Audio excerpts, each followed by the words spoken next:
ఈ దొంగలకు ఓటు వేయాలంటే కాంగ్రెస్ పార్టీ నుంచి మళ్ళీ ఎవడు మన రెడ్డి మన బీసీలకు ఎవరు శత్రువు ఎవడు? రెడ్డే కదా, రెడ్డి వెలమ వీళ్ళే కదా. వీళ్ళు ఏడనన్న ఊర్లో నిలబడితే నామినేషన్ వేస్తే ఇప్పుడు వస్తారు మెల్లగా, అన్న బాగున్నా మా కూడా దొంగ కోర్టుకు పోయిండు కానీ పోయేది లేకుండే అన్న అని వస్తాడు మెల్లగా. వీడియో వన్ వాట్సాప్ గ్రూప్లో అరే కోర్టుకు పోవాలరా ఇలా రిజర్వేషన్ ఆపాలరా అని. బీసీల రిజర్వేషన్ నోటికాడి బుక్క ఎత్తగొట్టినటువంటి ఎవరెత్తగొట్టిరు? ఇదే రేవంత్ రెడ్డి కదా.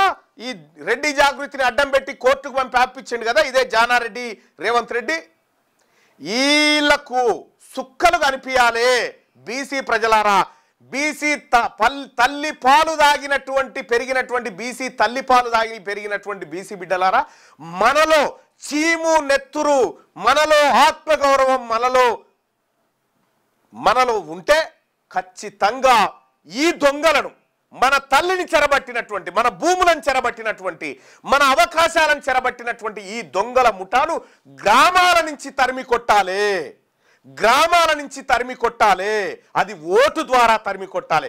ఒక్కడన్నా మీకు దమ్ముంటే మీరు మొనగాళ్ళు అయితే మీరు ఊర్లలో సర్పంచ్కి నామినేషన్ అయ్యిరా చూద్దాం. ఇక మీరు అయ్యి ఇవాళ బీసీల సంగతి ఏందో చూపిస్తాం.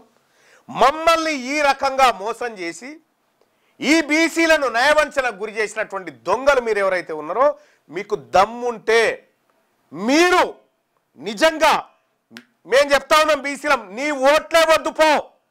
దమ్ముంటే మీరు మా ఓట్లు వద్దు, బీసీల దగ్గరికి బీసీల గడపల కాడికి బిచ్చగాల లెక్క మేము రాము అని శపథం చేసి నిలబడరు రాడా చూద్దాం.